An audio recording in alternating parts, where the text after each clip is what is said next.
अब हम बात करेंगे भारत में ग्रामीण स्वास्थ्य से जुड़ी प्रमुख समस्याओं के बारे में। क्या स्थिति है, इनको कैसे ठीक कर सकते हैं। ठीक है, तो उसी के बारे में हम बात करेंगे। यदि ग्रामीण क्षेत्रों में हम बात करें तो अधिकांश मौतें डायरिया, टाइफाइड और मिजल्स से हो जाती हैं। ये हम बात कर रहे हैं स्वास्थ्य स्थिति के बारे में, है ना। तो अधिकतर मौतें किससे होती हैं? डायरिया, टाइफाइड और मिजल्स से।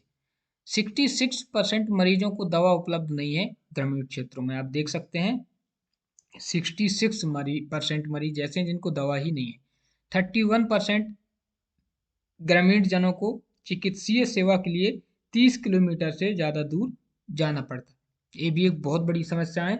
मतलब आपको जाने के लिए पहले, उसके बाद आप इलाज कराओगे। स्त्री रोग विशेषज्ञों की जितने भी पद हैं उनके 40% पद खाली है। विशेषज्ञ डॉक्टरों के 88% पद खाली है। नर्सों की 55% कमी है। शहरों में डॉक्टरों के शहरों में डॉक्टरों की उपलब्धता ग्रामीण क्षेत्रों की तुलना में अधिक है। यानी 6 डॉक्टर पर 10,000 में उपलब्ध है, जबकि ग्रामीण क्षेत्रों में 3 डॉक्टर पर 10,000 में उपलब्ध है। 66% डॉक्टर 30% जनसंख्या के लिए शहरी क्षेत्र में। यानी कि पूरे देश के जितने भी डॉक्टर हैं उनका 66% तो मात्र शहरी क्षेत्र में है। बाकी जनसंख्या ग्रामीण क्षेत्र की ज़्यादा है और वहीं सबसे कम डॉक्टर है।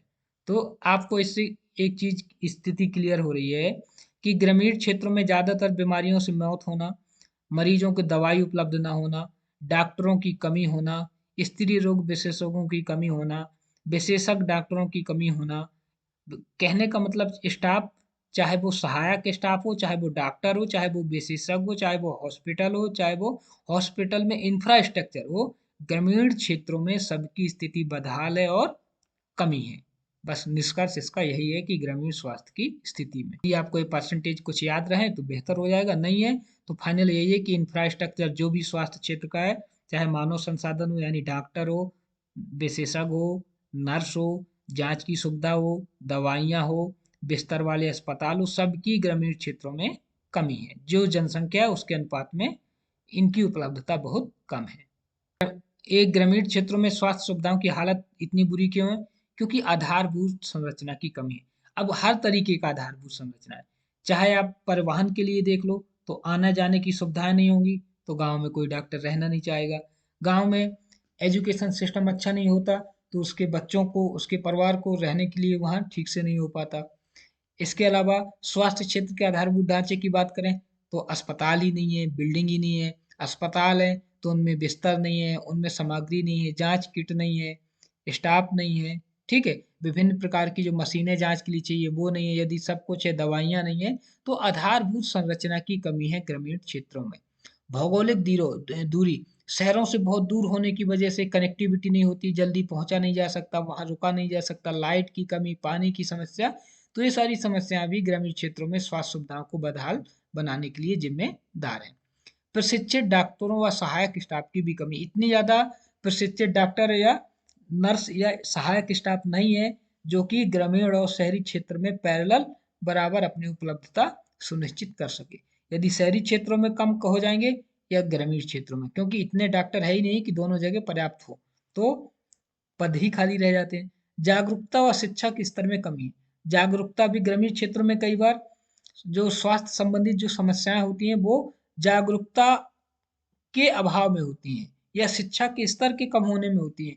यानी कि यदि उनको जागरूक कर दिया जाए, उनके पास पोषण स्तर है, उनको रहन सहन का तरीका है, तो भी बहुत सारी समस्याएं ग्रामीण क्षेत्रों में जो स्वास्थ्य की समस्या है उनका समाधान हो सकता है। कहने का मतलब कि जो भी स्वच्छता है, जो भी उनकी डाइट है, जो भी केयर करने के तौर तरीके हैं, यदि ठीक से इनके बारे में ही बता दिया जाए ग्रामीण क्षेत्रों में, तो भी स्वास्थ्य से संबंधित बहुत सारी समस्याओं का समाधान हो सकता है। इसके बाद हम बात करेंगे व्याप्त भ्रष्टाचार। भ्रष्टाचार एक ऐसी समस्या है जो कि चाहे आप इंफ्रास्ट्रक्चर की बात कर लो, चाहे सुविधाओं की बात कर लो, चाहे आप पर्याप्त बजट ना होना, दवाइयाँ ना होना, अच्छी क्वालिटी की चीज़ें ना होना, इन सब की वजह भी है भ्रष्टाचार का व्याप्त होना। ठीक है, इससे संसाधनों का बेहतर उपयोग नहीं हो पाता। ठीक है, संसाधनों की पहुंच सुनिश्चित नहीं हो पाती और पहुंच भी होती है तो फिर उनमें क्वालिटी या कुछ अन्य समस्याएं सामने आ जाती हैं। ठीक है, इसके बाद हम बात करेंगे जो ग्रामीण क्षेत्रों में डॉक्टरों की कमी है और उसके लिए सुझाव। आधारभूत सुविधाओं का अभाव है गाँव में, इसलिए भी डॉक्टर रहना नहीं चाहता। शहरी क्षेत्रों से बहुत अधिक दूरी है, कनेक्टिविटी नहीं है, पहुँच मार्ग नहीं है, बहुत समय कंज्यूम होता है आने-जाने में। शहरों में लाभ के अवसर ज़्यादा है, उनको विकास हो सकता है नई चीज़ों, जो कि गाँव क्षेत्र में एक सीमित हो जाते हैं, बहुत कम एरिया होता है, बहुत दूर-दराज होता है, तो अपने आप को सीमित महसूस करते हैं। चिकित्सा सहायक सुविधाओं की कमी है, जो पैरामेडिकल स्टाफ होता है, जो नर्स, एएनएम, ये सब के जो कमी है गाँव गाँव के या ग्रामीण क्षेत्र में या दूर-दराज के क्षेत्रों में जो शहरों से दूर है, इसका भी वजह है कि ग्रामीण क्षेत्रों में डॉक्टर रहना पसंद नहीं करते। चिकित्सीय नैतिकता की कमी, यानी मोरल, जो उनका एथिक्स है, वो भी, उसकी भी कमी है, क्योंकि वो सेवा भावना से काम करना ही नहीं चाहते, और यदि वो सेवा भावना से काम नहीं करेंगे तो ग्रामीण क्षेत्रों में रहना उनको पसंद नहीं आएगा। क्यों?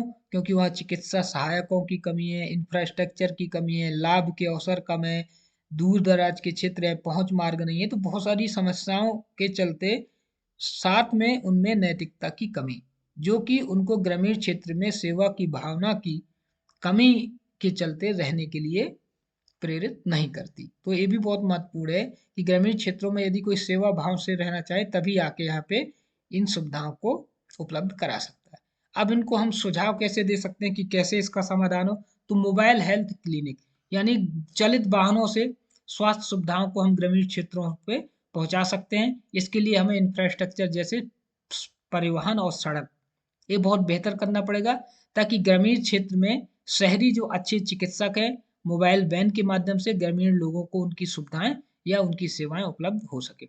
मोबाइल हेल्थ सुविधा, यानी मोबाइल के माध्यम से ई किलकारी, विभिन्न जो योजनाएं हैं, विभिन्न जो समस्याएं हैं, जागरूकता कार्यक्रम में समय समय पर जो जानकारी देना है, वो मोबाइल हेल्थ सुविधा के माध्यम से भी दी जा सकती है। टेलीमेडिसिन, इस समय टेलीमेडिसिन का भी चलन है, जो कि डॉक्टर से इंटरनेट या ऑनलाइन वीडियो कॉन्फ्रेंसिंग के माध्यम से भी परामर्श लिया जा सकता है। ग्रामीण टेलीमेडिसिन 3 नंबर में अलग से भी आ सकता है, तो आपको मालूम होना चाहिए। ठीक है, ग्रामीण अवसंरचना का विकास करना होगा, चाहे वो परिवहन हो, चाहे वो हेल्थ हो, या चाहे वो वहाँ पे स्वास्थ्य से संबंधित विभिन्न प्रकार की सामग्री से संबंधित हो। इसका भी असर होगा कि ग्रामीण क्षेत्र में डॉक्टर आना भी चाहेंगे और वहाँ की सुविधाएं भी बेहतर हो जाए। अतिरिक्त लाभ प्रदान करना चाहिए, जो डॉक्टर ग्रामीण क्षेत्र में रह के काम करे उसको कुछ ना कुछ अधिक लाभ मिलना चाहिए। आयुष डॉक्टरों के माध्यम से भी ग्रामीण स्वास्थ्य सुविधाओं को बेहतर किया जा सकता है। पारंपरिक जो